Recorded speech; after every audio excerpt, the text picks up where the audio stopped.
ఉత్తరప్రదేశ్లోని ప్రయాగ్రాజ్లో జనవరి 13 నుంచి ఫిబ్రవరి 26 వరకు మహాకుంభమేళ జరుగుతోంది. ఈ సమయంలో 14 అఖాడాలకు చెందిన లక్షలాది మంది సాధువులు పవిత్ర సంగమంలో స్నానం చేస్తారు.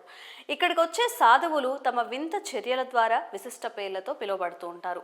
తమ ప్రతిభను ప్రదర్శిస్తూ భగవంతుని పట్ల తమకున్న అచంచలమైన భక్తిని చాటుకుంటూ ఉంటారు.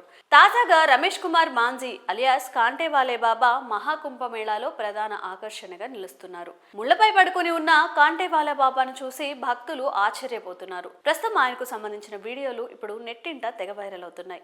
ఈ సందర్భంగా కాంటేవాలా బాబా మాట్లాడుతూ, నేను గురువుకు సేవ చేస్తున్నాను. గురువు మనకు ఎంతో జ్ఞానాన్ని అందించారు, అపురూపమైన శక్తిని కూడా ఇచ్చారు. నేను గత 40 నుంచి 50 సంవత్సరాలుగా ముళ్లపై పడుకుంటున్నాను. ఇలా చేయడంలో నాకు సహాయం చేసేది ఆ భగవంతుడే.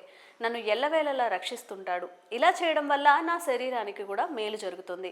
కాబట్టే నేను దీన్ని చేస్తున్నాను. నాకు వచ్చే దక్షిణలో సగం దానం చేస్తాను.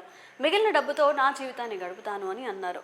ఈ బాబానే కాదు, 3 అడుగుల 8 అంగుళాల ఎత్తు గంగాపురి మహారాజ్ అలియాస్ చోటు బాబా కూడా ఇక్కడ ప్రత్యేక ఆకర్షణగా నిలుస్తున్నారు. అయితే ఆయన గత 32 సంవత్సరాలుగా స్నానం చేయకుండా ఉంటున్నారు. కానీ ఆయన నుంచి ఎలాంటి దుర్వాసన కూడా రాదు. ఎంతో ఆరోగ్యంగా కనిపిస్తూ ఉంటారు.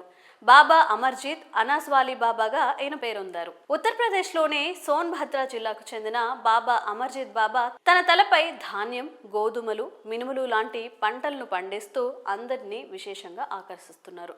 గత 5 ఏళ్లుగా ఆయన పర్యావరణ పరిరక్షణ గురించి అందరికీ అవగాహన కల్పించేందుకు ఈ తరహా విధానాన్ని అవలంబిస్తున్నారు.